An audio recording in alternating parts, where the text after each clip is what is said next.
deuxième valeur, c'est Tesla. Tesla, après une année plus qu'historique, fera son entrée sur le S&P 500 juste avant Noël. Exactement, c'est ça. Donc en fait, le constructeur américain de véhicules électriques va faire son entrée, c'est le 21 décembre, si je ne m'abuse.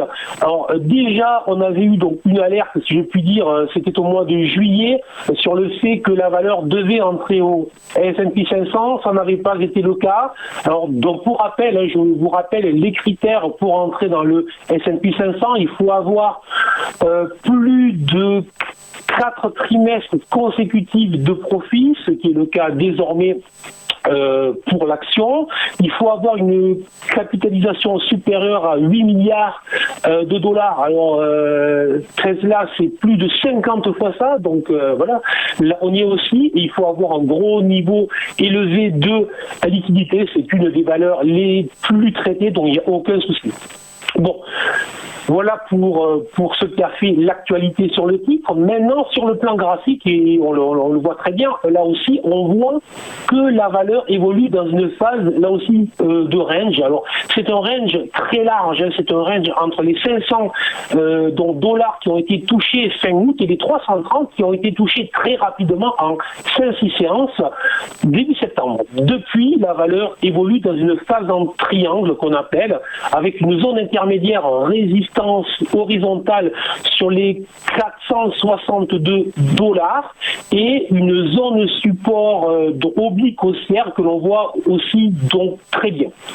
Alors, ce qui est très intéressant, c'est que hier, il y a eu évidemment une euphorie sur le titre, un gros volume, mais on voit que la valeur a ouvert sous sa zone résistance et qu'elle a clôturé pratiquement au plus bas du jour, ou proche des bas du jour.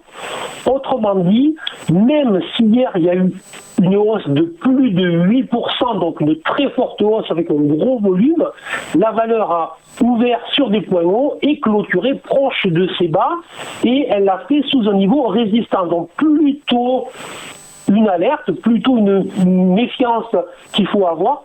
Ce qui est certain, c'est que lorsqu'on est un investisseur, on n'achète jamais sous une résistance, d'autant plus si cette résistance vient d'être très fortement remarquée une nouvelle fois par les investisseurs. Donc méfiance sur le titre, le titre continue à évoluer tout simplement dans cette zone de latéralisation, et je vais surveiller là aussi un peu comme avec l'action précédente, si jamais la valeur venait à s'affranchir des 460 dollars dans les prochains jours ou les prochaines semaines, à ce moment-là, on aurait un signal à l'achat avec un objectif rapide sur les 500 dollars, puis derrière 560, 565 en objectif, mais pour le moment, je constate qu'il y a une résistance que les vendeurs ont repris en main, et donc je suis plutôt sur un mode de méfiance, donc je reste à l'écart sous ce niveau de résistance.